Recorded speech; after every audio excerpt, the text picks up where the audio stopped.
Hello, I'm David DeBatto, and this is the Sunday live stream edition of the No Delusion Zone. If you're watching this on YouTube, please hit the like and subscribe button because I can use all the support I can get. All us voices of the opposition to the insane fascist government that calls itself the administration here in the United States of America has got to go. So again, I am part of the opposition, the voice of the opposition to MAGA, Trump, and all his insane criminal cabal. So again, hit the like and subscribe button. If you're watching this on my Substack, please become a subscriber. Initially, if you'd like to, become a free subscriber. But then, of course, I would love for you to become a paid subscriber because as here on YouTube, I can use all the support I can get on my Substack. So again, thank you. Hit the like and subscribe, and let's move on.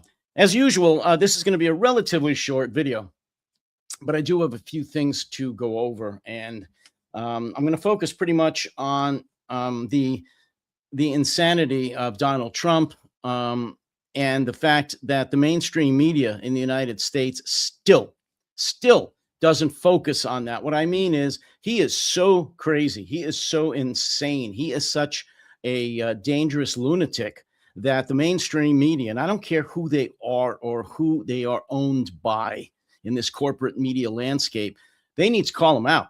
They need to stop doing this. Well, we'll give him a fair shake because he is still officially president of the United States. Bullshit. He is a dangerous threat. He is mentally unstable. He is doing things that are blatantly unconstitutional and illegal and very, very dangerous to the national security of the United States. Forget about the economics. I'll get to that in a minute. He's endangering the actual security of the United States and Americans. So the mainstream media needs to call him out on this. When he does things, when he says things like he's going to exterminate, he's going to do away with an entire race of people, an entire culture, when he threatened to exterminate the Iranian people and that they'll never come back again. That's genocide. That's a major war crime. They need to call him out on that. They need to not just go to a press conference and say, Mr. President, what did you mean by that? That you would eliminate the entire Iranian culture and that they will never return again. Bullshit. Tell him it's genocide. Don't even ask him. Just tell him it's genocide. It's a war crime. And this is a disgusting way to portray the United States, period. And just walk out. Why American military leaders, both serving on active duty, currently serving, and retired, didn't call him out on that? Where are the generals and the admirals with guts that would rip off their stars, put them on the table and say, Mr. President, in faith, I cannot serve you any longer. This goes against all my training, my morals, my ethics, and the Uniform Code of Military Justice. I resign. Not seeing any of that. None. Zero. That's very disheartening. And I've interviewed several military people in the last several months, and to a person, they all say that they believe that senior military leaders would honor their oath and not carry out illegal orders. I find that hard to believe since they've already carried out illegal orders, starting at least when they allowed or ordered the murder of fishermen. Some of them may have been drug dealers, but unindicted individuals on boats going from South America to the United States. The United States Navy shot them out of the water, blew them out of the water without trial, without an investigation. That's murder. And there were military leaders who were responsible for giving those orders. So again, I take it with a grain of salt when military leaders, both currently serving and retired, say that they're sure that senior military officials, military leaders, would not obey an illegal order. Not so sure about that. And, moving along with that same thought, MAGA officials, the former Republican Party officials, elected officials, they're all guilty of conspiracy for enabling this unconstitutional, illegal, immoral president by doing nothing. U.S. Congress has ceased to exist. It doesn't exist. It's a rubber stamp. It's a cult that says that they'll do anything that Trump desires, anything. They debase themselves on an hourly basis. I have a few videos to play, pretty short clips that give an example of this. Where do I want to start with these disgusting individuals?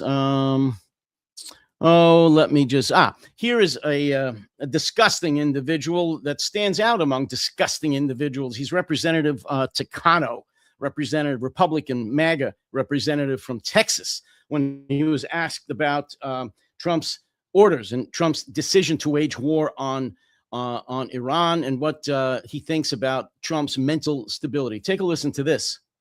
Mr. Secretary, should President Trump fail a mental fitness test? Wrong one. Here it is. I believe that Donald Trump is better than sliced bread. I think he's almost the second coming, in my humble opinion. I think he's done a fantastic job. He's got a very difficult job. Pope's got a tough job, got issues in the church. But Donald Trump has a very, very difficult job to do, the toughest job in the world. Well, there you have it. This piece of crap, to be honest with you, referred to Donald Trump as the second coming of Christ. I mean, there are no words for that. I mean, the only thing that comes to mind is this. The GIF, the computer-generated, AI-generated image that Trump himself posted. And instead of criticizing that, of coming out and saying how deplorable that is, how blasphemous that is, you get clowns like this representative from Texas supporting him, calling him the second coming, that he's better than sliced bread. Are these not brainwashed sons of bitches, traitors, just loathsome individuals? Yes, all of the above. But that is the U.S. Congress. So why should we as Americans believe that they're going to do anything to save this country? We shouldn't, because they're not. Moving along, let me see which one. This is I played this briefly before. What this is a hearing that was just held before the Congress, where a Democratic congressperson asks Kennedy Jr., the so-called health Secretary of Health and Human Services, if Donald Trump were adjudicated, were thought to be by a medical professional to be incompetent, mentally incompetent, would JFK Jr. vote to have him, not to have him impeached, vote to enact the 25th Amendment to remove him from office. Here's the Q&A during that congressional hearing. Mr. Secretary, should President Trump fail a mental fitness test or an evaluation about his mental stability or emotional stability, would you vote to invoke the 25th Amendment? There hasn't been a president who's more Mr. Secretary, my question is, would you vote to invoke the 25th Amendment? Mr. Secretary, we're claiming my time. It's my question, Mr. Secretary. Would you invoke the 24th Amendment if he were to fail an assessment of his mental stability or emotional stability? As I said, President Trump is the most... Apparently not, Mr. Secretary. Apparently not. Mr. Secretary, we can all see that this president is mentally unstable, emotionally unstable, and is unfit to lead this country. You, as the nation's top health official, have a particular role here. And you are choosing your loyalty to Donald Trump over your loyalty to the Constitution and keeping the faith with the American people. Thank you, Mr. Chairman. I yield back. So there you have it. RFK Jr., the Secretary of Health and Human Services, questioned by a member of Congress whether, if Donald Trump was adjudicated by a medical professional to be mentally unfit to hold office, if RFK Jr., the Secretary of Health and Human Services, would vote to invoke the 25th Amendment to have Donald Trump removed from office. And his blabbering response was that he's never seen a president or an individual more stable than Donald Trump. If that's not a bootlicking, ass-kissing cult member, then I don't know what is. And we are really in trouble. If Donald Trump somehow leaves office before the end of his term, we're not out of the woods yet, because guess who takes over? J.D. Vance, the bootlicker, ass-kisser, cult member in chief. And behind him, he's got a good, solid 30 to 40% of the American electorate behind him, meaning not supporting him per se specifically, but supporting MAGA, supporting the former Republican Party and all of the illegal, disgusting policies and actions that they've enacted. 30 to 40%. And I'm going to play something here that I've played before, but it gives you an idea of what I'm talking about. This is a poll that was recently taken, not yesterday, but about a week or so ago, maybe a couple of weeks, about the war in Iran. And if the electorate, those Republicans that voted for Trump and still support him, agree or disagree, if they support Trump's actions in Iran or not. Just watch this short clip. CNN just forced to report this. Okay, MAGA GOP on the U.S. military action in Iran. Look at this. Nearly 9 in 10, 89% approve of the U.S. military action in Iran. That is the MAGA GOP base. Just 9% disapprove of it. This is tremendously popular among the Republican base. That's what I'm talking about, baby. All right, that's what she's talking about, baby. And that's what the Republicans, the MAGA supporters, are talking about. Again, this poll was taken 2 or 3 weeks ago. It doesn't matter, because I read reports every single day and polls about MAGA supporters, those who still support Trump very, very strongly. And those figures haven't budged too much. They still strongly support not only Trump, but his actions in the war in Iran. It doesn't matter that it's going to affect their lives, and it already is, in terms of higher prices for everything, not just at the pump with gasoline, with everything, with food, with clothes, with tickets, with houses, with interest rates, you name it. The prices are going up and are going to continue to go up. They don't care about that. Even if you tell them that, even if you put the report in their face and make them read it, they don't care, because they want to own the libs. They're still in that insane feeling, that MAGA feeling about owning the libs and loving Donald Trump as their savior, anointed by God. I'm going to show you now a brief statement by Ann Applebaum in The Atlantic about this issue, about how the prices are going to continue to go up for Americans, and not just now, but in the future, and how most Americans, in fact, all MAGA supporters, just don't get it. Just read this, very brief. The war will affect the American and global economies in ways that most Americans still do not understand. Even if the shooting stops today, the Arab Gulf states will need to spend the next several years rebuilding infrastructure while also rearming. The ripple effects of those rebuilding and rearmament efforts will be felt throughout the American economy.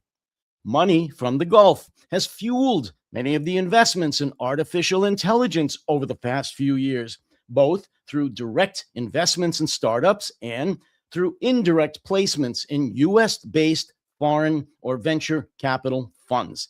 Now, the sovereign wealth vehicles of the Gulf will likely need to deploy more capital at home, curtailing investments abroad.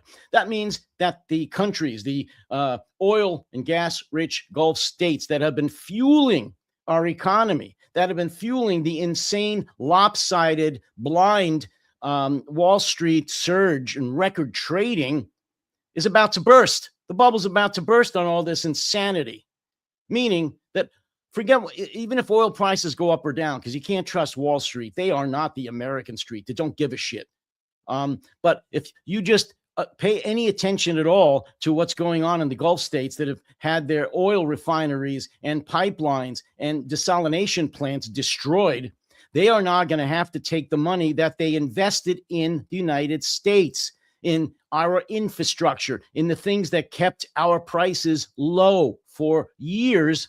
They're going to stop because they have to spend it on their own countries to rebuild their own infrastructure and now their own military infrastructure, since America cannot be counted on to defend them. They have no more trust in us. So, as this brief article by Ian Applebaum in The Atlantic states, the price of everything is going to go up in America, and most Americans don't know that. And since many or most MAGA people are functionally illiterate and don't read anything, or if they do, they don't understand it, they don't get it. And they're going to say, oh, what's happening? I thought Trump said the prices are going to go down on everything. He promised the price of groceries were going to go down the day after he was elected. It's more than a year and a half later. Why are the prices still going up? Boo-hoo-hoo.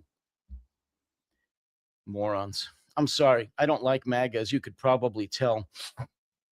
I just want to move on to another point here. In case you don't know, and those that have watched me and are not MAGA supporters realize that the war in Iran, a self-inflicted wound on America caused by Donald Trump and Pete Hegseth, is not a special military operation, as the Kremlin says their war in Ukraine is. It's a full-fledged war. And by the way, contrary to what Donald Trump has said and keeps saying, we haven't won. We've lost the war. In fact, the war is not over. The day after Trump said that the Strait of Hormuz was open again, and Iran echoed that, well, within hours or 24 hours at the most, Iran also announced that the Strait of Hormuz is now closed again. And they are going to continue to monitor it with their military, the IRSG, the Special Guard, Iranian Revolutionary Guard Corps, and that they're going to continue to charge about $2 million per ship to go through the strait, if they allow it to go through the strait. Any vessel that they feel is in any way aligned with either the United States or Israel will not be allowed through. And if those vessels attempt to go through, they will be attacked. And I guarantee you, Iran still possesses the ability to attack and sink any vessels that try to run the Strait of Hormuz, contrary to what Pistol Pete Hegseth, let me show you Pistol Pete here. Contrary to what this drunken lush head of the Pentagon says, Iran still has thousands, if not tens of thousands of drones, tens of thousands of fast attack boats, and thousands of even ballistic missiles. So, yeah, they can stop any ships they want going through the Strait of Hormuz, even if the United States is foolish enough to try to escort them through. Then, if they do, they, meaning the United States naval vessels, will also become a target. Right now, the United States Navy is staying out of the Persian Gulf and staying a little further out in the Strait of Oman, or the Oman Gulf. It's obviously not the Persian Gulf. It's still within range of the Iranian missiles and drones and so forth, but it's not near the Strait of Hormuz anyway. So we'll see how that develops, but this is not over by a long shot. And the prices here in America and in Europe, by the way, in Europe, they're saying that their airlines, the airlines that are based in Europe, are within 5 or 6 weeks of running out of jet fuel, which means they would be grounded. The airline fleets in Europe could come very close within the next month and a half of being grounded. Obviously, a major catastrophe. The next point I want to make here is a favorite of mine. It's the grand conspiracy, as MAGA is calling it. What's the grand conspiracy? Well, let me just read here a brief article from the New York Times. Last year, Mr. Trump's allies began pushing for what they referred to as a grand conspiracy case that would portray all of the criminal inquiries of Mr. Trump as a unified plot to violate his constitutional rights. The conspiracy, by their telling, began with the investigation into Russia and its potential ties to the 2016 Trump campaign, then extended to the classified documents and the 2020 election indictments. That far-fetched theory would allow the Justice Department to scrutinize in a single case matters that would normally be barred by the 5-year statute of limitations. And in order to pursue this insanity, this no case, Trump now has appointed, what is his name here? Old Joseph DeGenova, a several decade Republican hack and close friend of the Trumps, to pursue this case, to act as point for the Justice Department's lunatic, insane investigation in this grand conspiracy case, or as Trump used to say, Russia, Russia, Russia. A tie to Russia, which has been proved by both Democratic and Republican reports for at least the last decade, since 2016. It has been proven that Russia meddled in the 2016 election. Again, committees and investigations by both Republicans and Democrats have proven that. But in order to try to clear his criminal name, in order to try to salve his wounds and show people that he won the election fair and square without any help by Putin, for the last decade, he has pursued this grand conspiracy case. This is just the latest iteration of that, and Joseph DeGenova is now the latest hack to try to pursue that.